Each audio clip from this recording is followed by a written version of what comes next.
Ngayong magpapasko, asahan na ang lalo pang pagbigat ng traffic, lalo na sa EDSA, para makaiwas sa matinding traffic. Payo ng MMDA sa publiko, sa mabuhay lanes na dumaan imbes na sa EDSA na tadtad ng mga mall. Sa Maynila, plano ng magdagdag ng mabuhay lanes. Live mula sa Quezon City, may report si Sherry Ann Torres. Sherry Ann? Yes, Jessica, bukas na yung mabuhay lanes na matagal na ina-encourage ng MMDA na gamitin sana ng mga motorista. Pero hanggang ngayon, kaunti pa lang daw ang dumadaan dito. Paulit-ulit ang clearing operation ng Metro Manila Development Authority sa Quezon City, Maynila, Mandaluyong, Makati at San Juan para alisin ang mga nakaharang sa trapiko. Pero ang mga pasaway patuloy pa rin sa pagharang sa kalsada. Usually kasi nabibitawan, meaning pag nag-operate kami, kasama namin lahat, dami-dami. Kasamang LGUs, kasama mga barangays. Pero once tapos na yung operation, nakadaan na kami, papadaanan namin sa ibang incognito, wala na yung mga tao.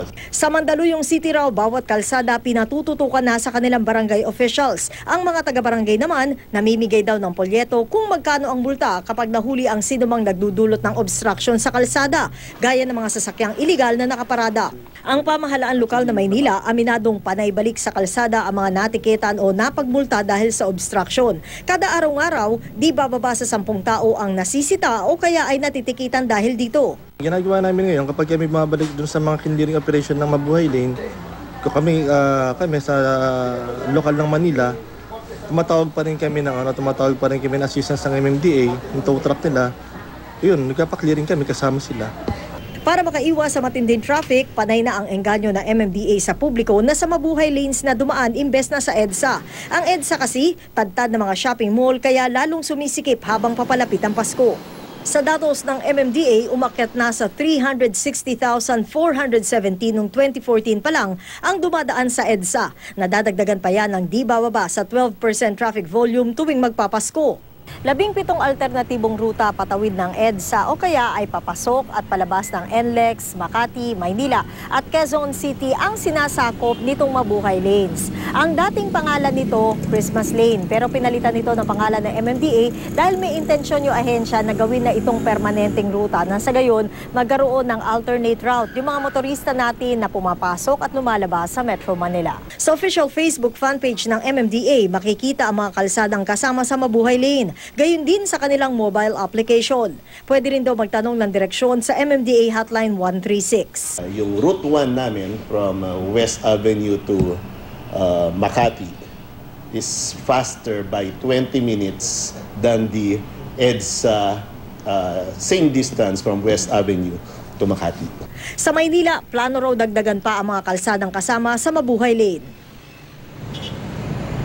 Jessica, kung yung MMDA ang tatanungin, tama na raw sana yung 17 na rutang ito ng mabuhay lane. Ang problema lang na nakikita ngayon na ahensya ay yung kakulangan ng disiplina ng marami nating motorista.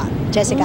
Ang madalas na sinasabi ng marami, no, yung mga kakilala ko, mas mabuti na raw sa EDSA kahit ma-traffic kasi at least maraming nagmamando ng traffic. Pero sinasabi ng MMDA, mas maganda pa rin dumaan sa mabuhay lanes. Oo, kasi Jessica, ang nagiging issue daw talaga pag kung bakit nagkakabuhol-buhol yung daloy ng mga sasakyan kapag sa mabuhay lane ka dumaan ay yun nga, yung kawalang disiplina ng mga motorista na dumadaan dahil wala kasing nagmamando doon. Supposed to be, ang ilalagay lamang doon ng MMDA yung mga signages na nakalagay itong street na to ay bahagi ng mabuhay lane. Pagkatapos noon, Jessica, itine-turn over daw kasi nila yung jurisdiction pagdating sa pagta-traffic doon mismo sa concerned na local government unit. Kaya lang ang hindi lang matiyak ng MMDA kung yung mga barangay unit o kaya yung LGU traffic unit mismo ay nakakapaglagay talaga ng mga enforcer sa tamang oras at sa tamang lugar. Jessica? Mukhang kailangan nga lang, Sherry Ann, na i-publicize pa nila ng husto kung saan-saan itong mabuhay lanes na ito. Kasi maganda yung sinabi nung na-interview mo from MMDA, no? From West Avenue, may mas mabilis mabilis na daan papuntang Makati kaysa dumaan ka ng EDSA. Eh yun pa lang, parang saan nga kaya yun? Para pagka pupunta ka nga naman ng Makati, may alternate route ka. Yun nga lang, as always, di ba, minsan kasi pag nagtatalaga sila ng alternate route, barado rin itong mga to, katulad nung nangyari nung APEC. Oo, tama. Kaya nga, ang sinasabi rin ng MMDA, dapat din, maliban dun sa pag-check from time to time ng status ng traffic, dun sa balak nila na daanan ng kanilang sasakyan, dapat din daw, talaga Jessica, very vital yung pagdi-display sana ng disiplina ng mga motorista. No? Kanina, during the interview, ang sinasabi ni Chairman Carlos sa atin, ang isa pang problema na nakikita nila, meron daw kasi tayo mga motorista na quote-unquote selfish pagdating sa daan. Na tipong alam na nila na dito merong alternate route. Pero imbes na ipagsabi nila ito doon sa mga kakilala nila na meron ditong maayos na daan kumpara doon sa usual. Gaya ng EDSA, hindi daw to sinasabi bagkus inililihim nila. Kasi nga, ang nagiging mentality, kapag pinagsabi nila maraming dadaan, sisikip uli yung kalsada. Jessica. Baka pwedeng i-encode na nila yung mabuhay lanes dun sa GPS. Kasi yung mga naka-smartphone ngayon, may mga GPS na yan. Tsaka may mga modelo na ng kotse na may mga GPS, diba? Yung minsan nagsasalita pa nga, ituturo sa'yo kung saan ka nakadaan. Pero dapat siguro naka-encode kung saan yung mabuhay lanes na yan. Maraming salamat sa'yo, Sherry Ann Torres.